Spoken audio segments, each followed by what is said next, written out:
যারা কোরআন ও সুন্নাহর আলোকে জীবনযাপন করতে চায় অথচ জেনারেল শিক্ষিত, আরবি ভাষা ও ইসলামিক জ্ঞান কম, তাদের প্রতি কি কি উপদেশ রয়েছে? জেনারেল শিক্ষিত ভাই অথবা বোনেরা, ছেলেরা, মেয়েরা যারা আছেন তাদের জন্য প্রথম উপদেশ হচ্ছে আল ইলমুন নাফি, উপকারী এলেম হাসিল করুন। সেটা হচ্ছে শরীয়তের জ্ঞান অর্জন করুন। প্রথম এলেম হাসিল করুন।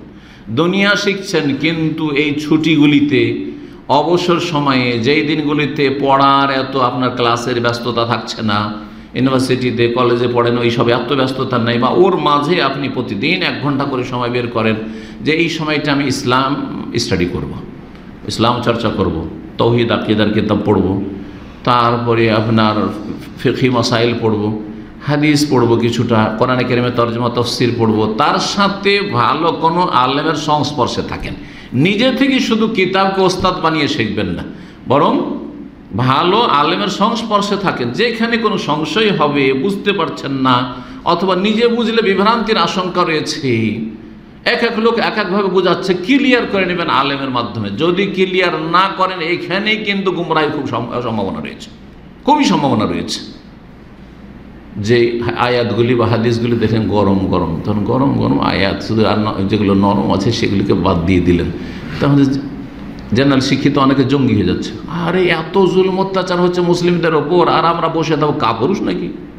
বসে থাকবো হাতে অস্ত্র ধরি, হ্যাঁ, জঙ্গিবাদে জড়িত হয়ে গেল। এই জন্য দেখা যায় জেনারেল শিক্ষিত অনেকেই একটু ধার্মিক হইলে তখন এদিকে চলে যায়। কারণ ওস্তাদ সোশ্যাল মিডিয়া, শুধু ওস্তাদ শুধু মনে করেন যে কোনো একটা বই বা 2-4টা বই টই পড়েছে, ওস্তাদ কোনো ভালো আলেমের সংস্পর্শে থাকে না। যেসব সংশয় হচ্ছে সেসব সংশয় নিরসনের জন্য এবং পরামর্শ নেওয়ার জন্য, সঠিক সূত্র থেকে এলেম নেওয়ার জন্য, যার তার কাছ থেকে এলেম শিখে, যার কথা মজা লাগে, তার কথা, যার কথাতে বেশি আকর্ষণ আছে, বেশি গরম গরম কথা আছে, মানুষের রক্তকে গরম করে, তাদের আলোচনা শুনতে মজা লাগে, যার ফলে বিভ্রান্তির শিকার হয়। উপকারী জ্ঞান হাসিল করুন ভালো আলেম, কোরআন সুন্নাহর আলেমদের থেকে। জি, তারপরে যা শিখছেন আমল করুন।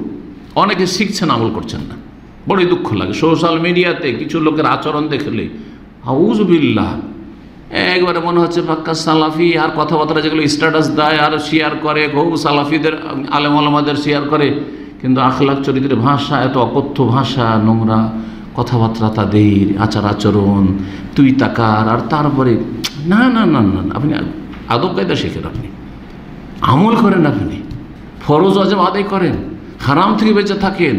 মানুষকে কষ্ট দেওয়া হারাম, মানুষের সাথে খারাপ আচরণ করা হারাম। সত্যিকার মুসলিমকে মানে সালিমাল মুসলিমুনা ফিল মিন লিসানিহি ওয়া ইয়াদিহি, যার হাত এবং জবান থেকে মুসলিম নিরাপদ থাকবে।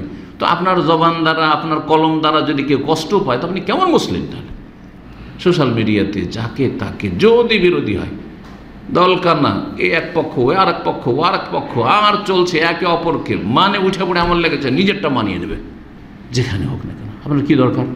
আপনি নিজের জীবনে আমল করেন, আপনারটা মানিয়ে নিতে হবে।